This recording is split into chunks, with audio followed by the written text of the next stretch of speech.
दोस्तों नमस्कार, मैं हेमंत कृष्ण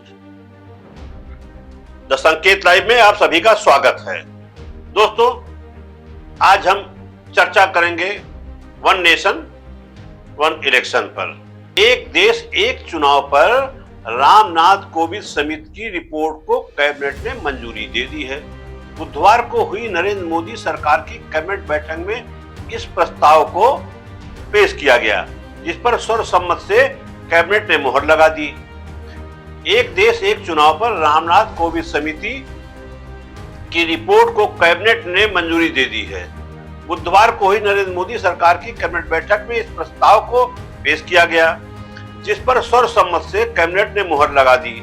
इस रिपोर्ट को कोविंद समिति ने लोकसभा चुनाव से ठीक पहले इसी साल मार्च में सौंपा था। इसे लेकर कानून मंत्रालय काफी सक्रिय है। इस रिपोर्ट में बताया गया है कि एक देश एक चुनाव के क्या फायदे हो सकते हैं और कैसे इस पर अमल किया जा सकता है।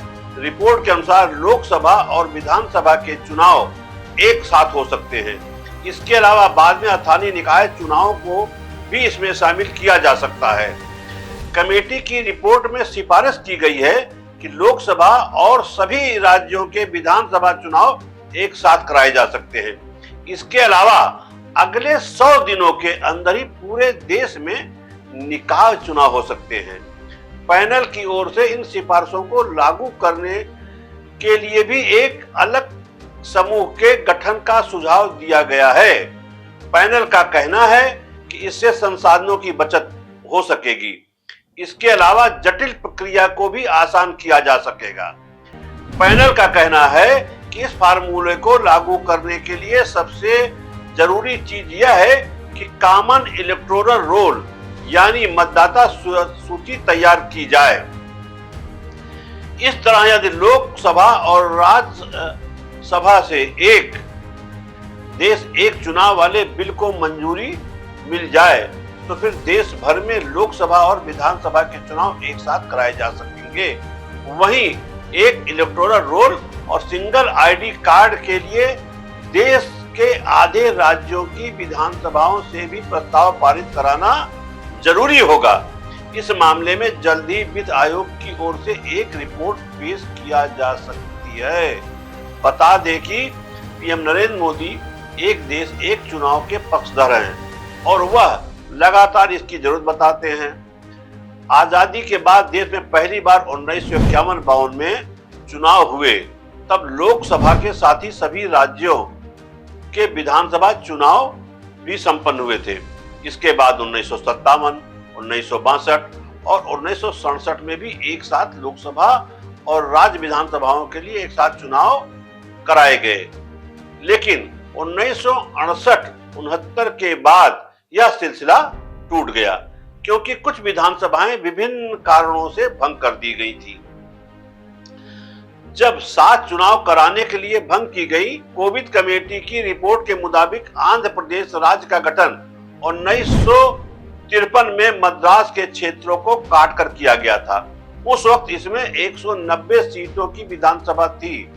आंध्र प्रदेश में पहले राज्य विधानसभा चुनाव फरवरी 1955 में हुए। दूसरे आम निर्वाचन 1957 में हुए। 1957 में 7 राज्य विधानसभाओं बिहार, बॉम्बे, मद्रास, मैसूर, पंजाब, उत्तर प्रदेश और पश्चिम बंगाल का कार्यकाल लोकसभा के कार्यकाल के साथ समाप्त नहीं हुआ। सभी राज्य विधानसभाओं को भंग कर दिया गया ताकि साथ-साथ चुनाव हो सके। राज्य पुनर्गठन अधिनियम 1956 को 1956 में ही पारित कराया गया। एक साल पश्चात दूसरा आम निर्वाचन 1957 में हुआ।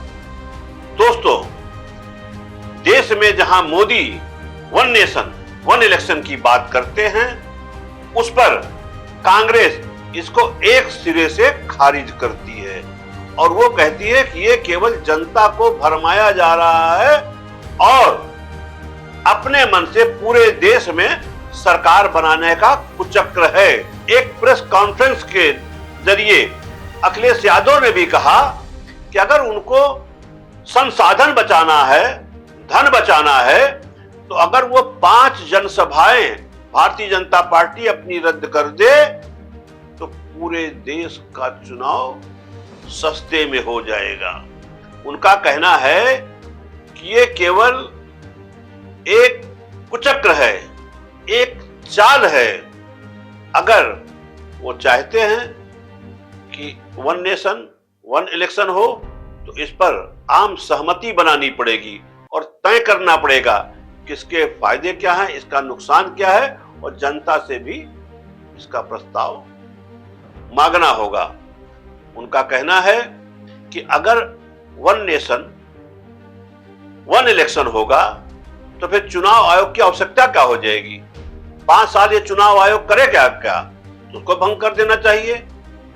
तो बाहरी लोगों को इकट्ठा करके चुनाव कराया जाएगा। फिर आप समझ सकते हैं कि भ्रष्टाचार किस चरम पर होगा। वन नेशन वन इलेक्शन हो जाएगा। चुनाव आयोग का काम क्या है फिर? चुनाव आयोग में भी जो अधिकारी हैं, कर्मचारी हैं, उन पर भी बहुत खर्चा होता है। और आप साजिश से सावधान इसलिए रहिए कि इसमें कर्मचारी और अधिकारी आउटसोर्स किए जाएंगे, लेटरल एंट्री से लाए जाएंगे। मान लीजिए अगर लेटरल एंट्री से लाए गए तब, और अभी भी आपको जानकारी होगी जहां जहां चुनाव है 10 सभी बीएलओ हटा दिए गए हैं अगर उनका कहीं भी किसी तरीके से समाजवादी पार्टी या समाजवादी पार्टी से झुकाव है या उनके नाम के आगे कुछ अगर लिखा है तो ये तो आपको भी पता है। तो क्या ये इतना बड़ा चुनाव आउटसोर्स करके कराएंगे? कल को तो ये चुनाव आयोग को ही खत्म कर देंगे, क्योंकि एक बार चुनाव खत्म हो गया तो 5 साल हम वेतन क्यों दें?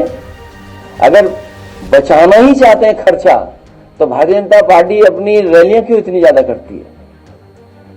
उनकी 5 रैली में ही इतना खर्चा हो जाता है कि पूरा चुनाव आयोग का वेतन चल सकता है। तो दोस्तों, जहां नरेंद्र मोदी सरकार या नरेंद्र मोदी खुद वन नेशन वन इलेक्शन के पक्षधर हैं, तमाम विरोधी दल कांग्रेस, समाजवादी, तृणमूल ये नहीं चाहते हैं कि वन नेशन वन इलेक्शन हो।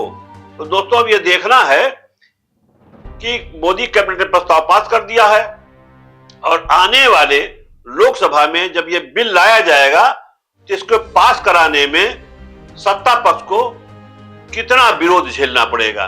लेकिन क्योंकि बहुमत की सरकार है, ये पास भी करा सकते हैं। अगर चंद्रबाबू नायडू और नीतीश कुमार तैयार हो जाते हैं तो वन नेशन वन इलेक्शन का बिल पास होने में कोई दिक्कत नहीं आएगी। आज के लिए बस इतना ही। नमस्कार।